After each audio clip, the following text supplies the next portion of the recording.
On récupère l'eau de pluie depuis des décennies. Nos ancêtres le faisaient. Ça a été peu à peu oublié. Et ça fait depuis 2003, depuis la dernière grande sécheresse que nous avons vécue, que cette pratique a été remise au goût du jour. Généralement, dans une maison, on consomme environ 30 mètres cubes par an et par personne. Pour les nuls en maths, cela fait 30 000 litres d'eau par an. Ce qui consomme le plus dans la maison, ce sont les WC, qui consomment 12 litres par chasse d'eau. Et ensuite, la machine à laver, 40 litres par utilisation. Il faut savoir que 1000 litres d'eau coûtent entre 3 et 4 euros. Le prix de l'eau ne va pas cesser d'augmenter dans les prochaines années. Alors pour éviter de gâcher l'eau, le récupérateur vient à notre secours. Mais comment ça marche?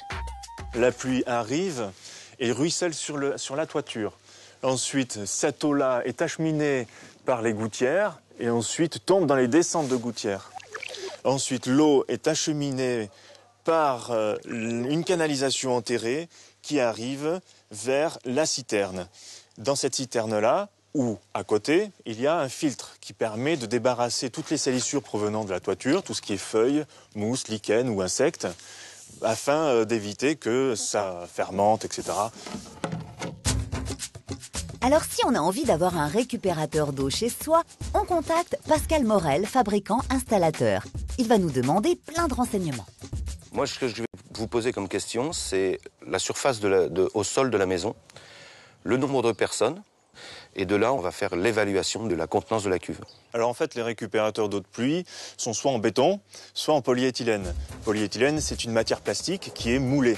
Là, on va rentrer les deux éléments l'un dans l'autre. Voilà.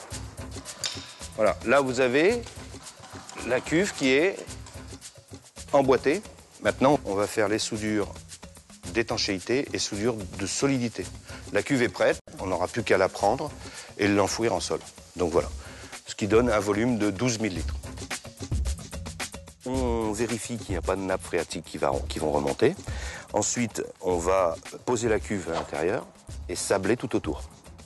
Là, tout est enterré, la terre végétale a été remise dessus.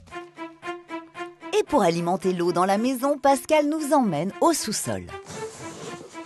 Voilà, c'est la bébête, c'est le surpresseur qui va aspirer l'eau de la cuve, qui va alimenter les toilettes, la machine à laver et les robinets.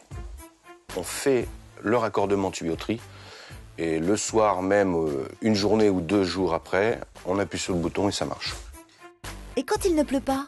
Quand on n'a plus d'eau dans la cuve, parce que ce qui peut arriver, l'eau de ville prend le relais, si vous voulez, au niveau du gestionnaire, quand la citerne est vide. Ce qui permet d'avoir de l'eau continuellement. Et au contraire, s'il pleut tout le temps? Quand la cuve déborde, en fait, cette eau-là va directement vers le réseau communal pour être ensuite évacuée à l'extérieur de la maison. C'est géré par un petit ordinateur. Lui qui va dire combien on a de volume dans la cuve.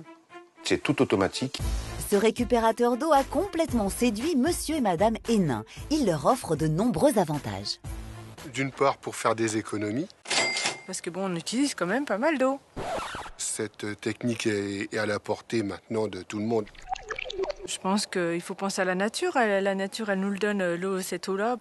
Du coup, notre journaliste a voulu vérifier si l'eau coulait à flot. Elle a juste sali ses bottes pendant le tournage et demande une petite faveur à Pascal.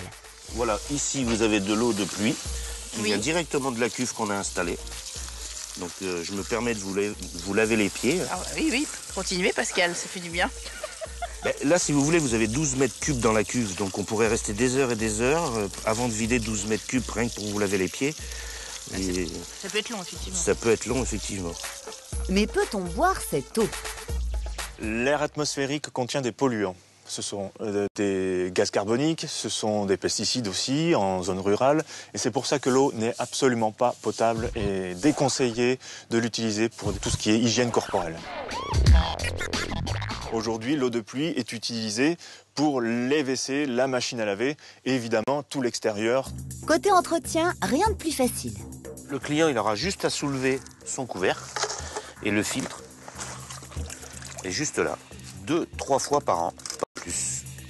Si vous n'avez pas envie d'installer votre récupérateur, d'eau sous terre, vous avez la possibilité d'installer la cuve à l'extérieur. Vous pouvez remarquer qu'elle est sur un socle inox pour éviter d'abîmer le fond sur des cailloux. Et si vous construisez votre maison, pensez à inclure le récupérateur d'eau. L'installation peut être faite à la construction et les accès sont beaucoup plus faciles et c'est beaucoup plus simple à poser. Et au fait, combien ça coûte? La fabrication de la cuve, installation de la cuve et le terrassement, il faut compter 6 à 7 000 euros. Alors en récupérant et en utilisant l'eau de pluie, on peut faire une économie substantielle de 30 à 40% de sa facture d'eau. Le crédit d'impôt, il est de 25% du coût de l'équipement, hors installation. Donc ce crédit d'impôt-là est venu à la suite des différentes sécheresses qu'il y a eu. On pense que dans les 10-15 prochaines années, la situation hydrique du territoire, comme de toute l'Europe, va devenir de plus en plus préoccupante. L'eau reste précieuse, il faut absolument l'économiser. Il faut absolument que les collectivités, les régions plébiscitent cette pratique-là.